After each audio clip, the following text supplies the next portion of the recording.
노도부대 보병 제2사단 이야기 15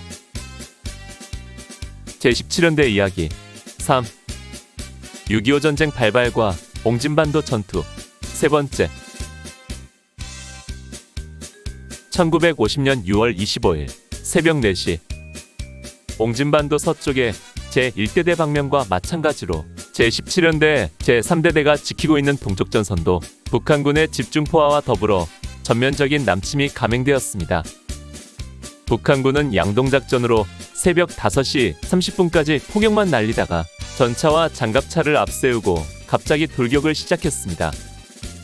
오전 4시에 북한군의 포격이 시작하자 제3대 대장인 오익경 소령은 제1대 대장과 마찬가지로 처음에는 국지전이나 분쟁에 따르는 포격으로 판단하였습니다. 하지만 제3대대 휘하의 각 중대에서 사상자가 많이 발생한다는 보고를 받고 뭔가 이상함을 느꼈습니다. 그동안의 도발과는 상황이 다르다는 것을 느낀 것입니다. 대대장은 각 중대의 경계 강화를 지시하는 한편 연대장에게 보고하고 지원 포격을 요청하였습니다. 하지만 국군 포병의 지원 포격은 북한군의 공격준비 포격이 개시된 지 1시간이 지난 후인 오전 5시에나 시작되었습니다. 그것은 105mm 야포 사격을 미국 군사고문단의 허락을 받고 하도록 통제했기 때문입니다.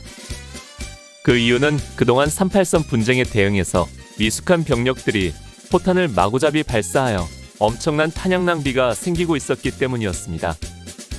그래서 군사고문단의 허락 없이는 105mm 야포 사격을 하지 못하도록 통제했던 것입니다.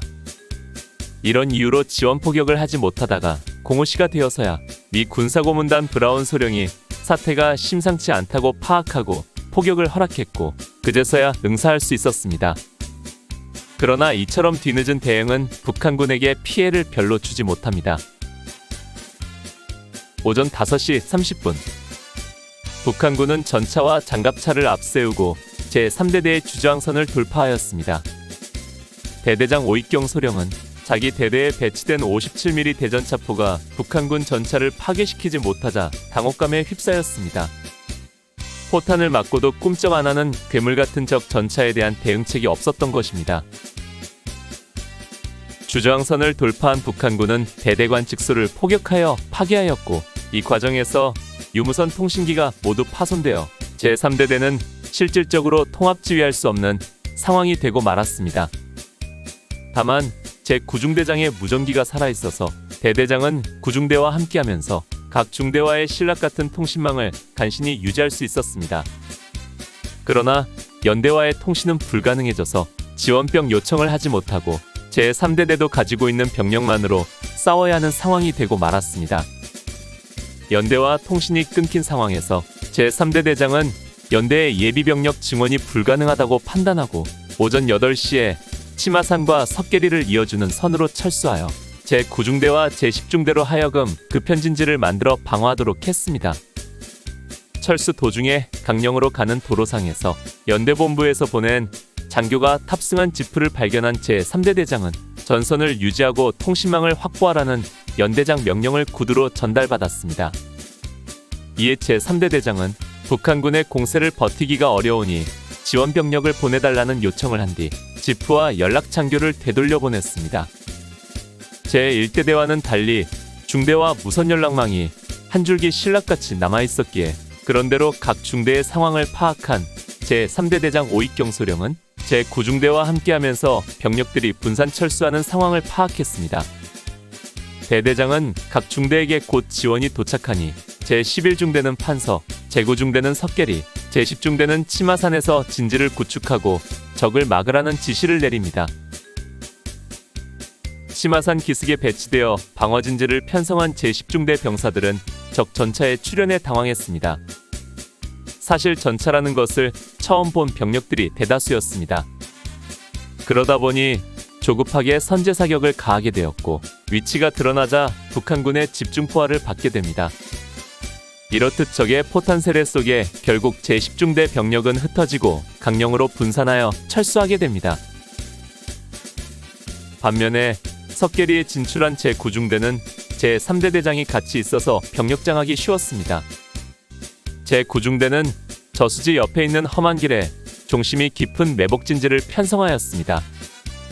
얼마 후 북한군의 전차장들이 아군의 매복을 모른 채 상반신을 노출시킨 상태에서 진격하였고, 후속하는 보병부대들도 별 경계 없이 전술행군 대형을 유지한 채 국군의 살상지대로 들어섰습니다. 구중대 장병들은 북한군을 최대한으로 끌어들여 기습사격을 가했고 일시적으로 적을 저지하였습니다.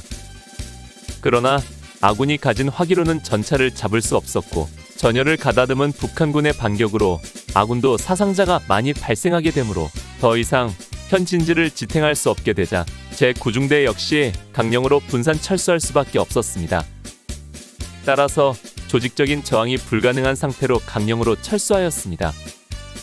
이렇듯 매복 공격까지 감행하며 적에게 일시적인 타격을 주었던 제3대대도 결국에는 붕괴 후 분산 철수를 했으나, 그래도 제1대대에 비하면 부대 건재를 유지하고 후퇴할 수 있었습니다. 이는 제3대 대장이 초기의 상황을 예의주시하며 판단했고, 무선망을 일부라도 살려서 각 중대를 어떻게든 지휘할 수 있었기 때문이었습니다. 1950년 6월 25일 북한군은 옹진반도 전방을 지키던 제17연대 제1대대와 제3대대를 기습 공격하여 돌파하는 한편, 양대대의 전투지경선을 따라 옹진반도의 중심을 파고들었습니다. 개전 8시간 만인 이날 정오 무렵 북한군 제6사단 제14연대는 전차와 장갑차를 앞세우고 옹진반도 중앙 중심인 양원과 신강령역을 점령하였고, 결국 옹진반도는 좌우로 양분되고 말았습니다. 이로써 도로가 차단되었고 서로 통행이 불가능하게 되므로 제17연대는 부대가 양분되어 통제력을 상실하게 됩니다. 이런 식으로 제17연대가 무너지기 시작하자 사태가 비관적이라 판단한 미 군사고문단 5명은 냉정리에 위치한 경비행기용 비행장에서 연락기를 타고 탈출하였습니다. 오늘 추억여행에 함께 해주셔서 감사합니다. 다음 이야기를 기대해주시고 구독과 좋아요 부탁드립니다. 항백